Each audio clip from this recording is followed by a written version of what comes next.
My guest, Joel Kotkin, is Presidential Fellow in Urban Futures at Chapman University in Orange, California.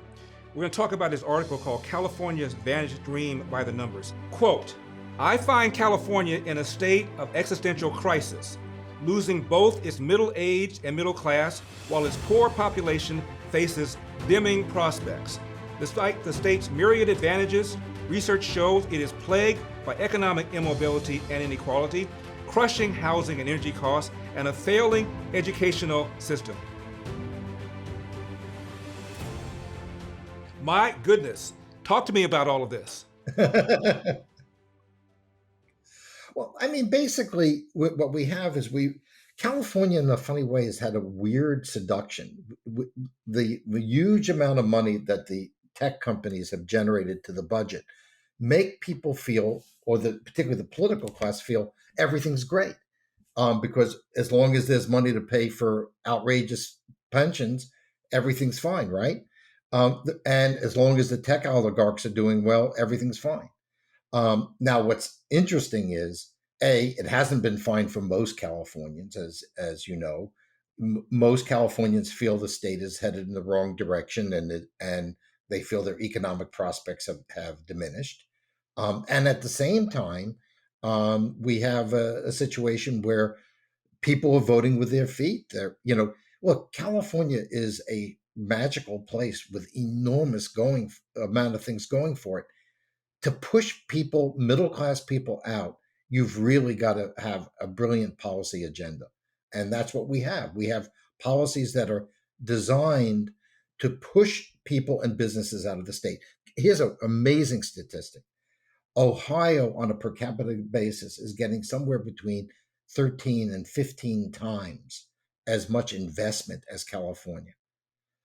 Intel, $20 billion Intel plant would do wonders in Fresno. It would do wonders in South LA.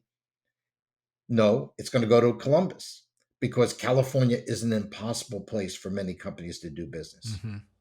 Now, Joel, as you know, I ran for governor of California in the recall election, and I spoke with you during the recall election. You offered a lot of sage advice, and I talked about the crime. I talked about the crushing poverty, the inequality. I talked about the homelessness. I talked about our awful government school system where 75% of third grade Black kids cannot read at state proficiency levels. And as you know, they lower the levels all the time so they can meet them. I talked about the exodus of people leaving California, yet Gavin Newsom was able to retain his job by almost the same percentage as he won his job, although he did have to spend about 50% more money per voter to do so. What is it about California voters that cause him to keep pulling the lever for the same people that are causing the problems that you and I are discussing?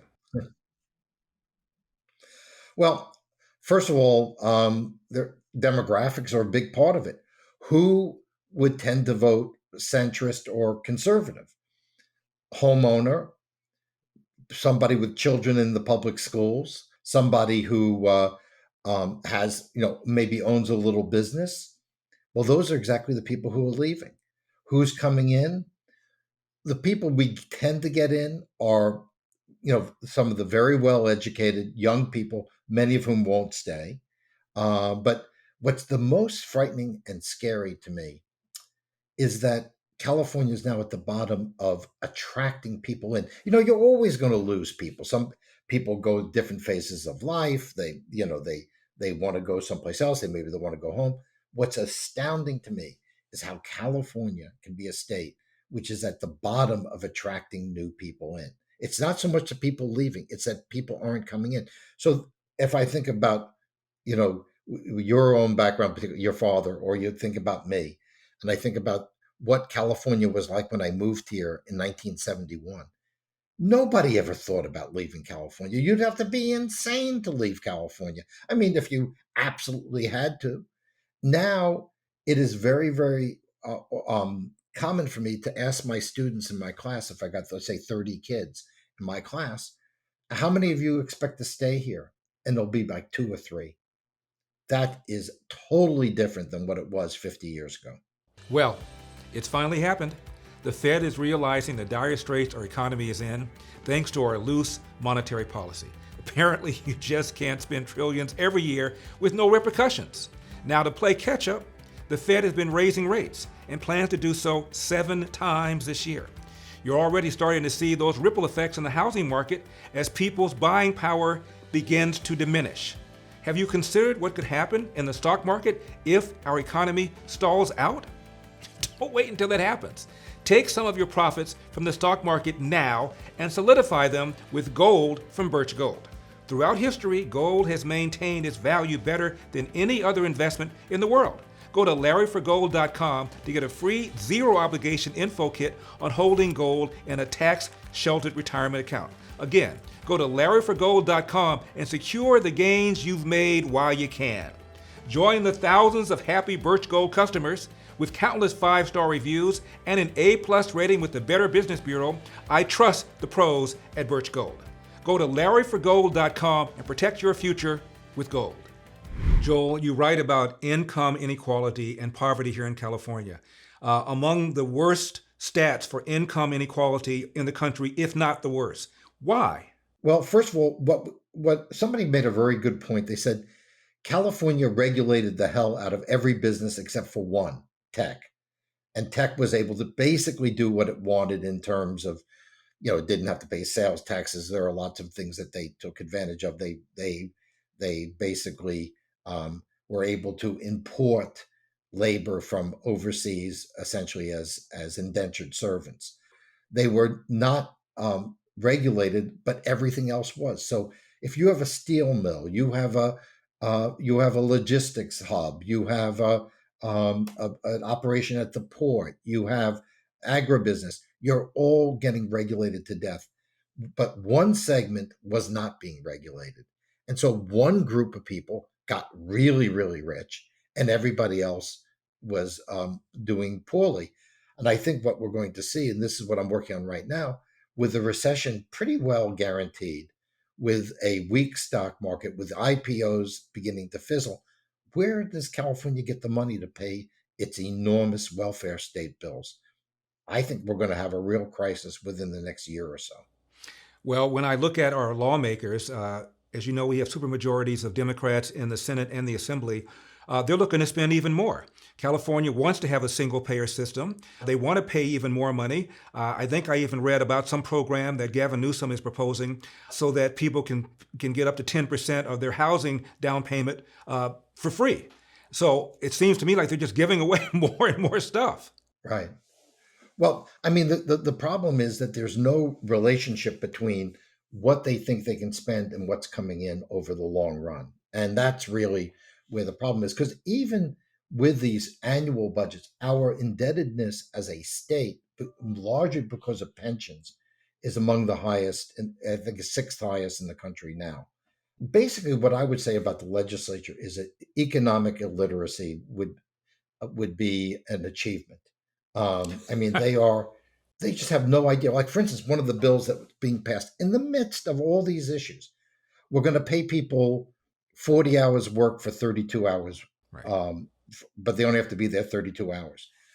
Now, why would any business that has to compete with other states, why would they hire people in California? You just gave them a big raise, and they're not going to be there all the time. And if they come on Friday, you got to pay them a time and a half. These people have no sense of reality at all. Because you know why? Because almost none of them ever ran a business. Most of them have spent their lives in the political world, working for labor unions, working for nonprofits, and so they have no idea how the real world works. And increasingly, there are enough people in this circle of nonprofits and government-related employment that they essentially live in their own bubble. And I find this even like in discussing people, even at my own synagogue, the people who have businesses, who may be very liberal in many areas, are much flintier about California than those who are in the nonprofit sector or teachers, because the issues that affect and drive businesses crazy are not the ones that they have to deal with. And by the way, in discussing things with our report we did recently on restoring the California dream, it's not taxes. I mean, taxes are a problem, but the big problem is regulation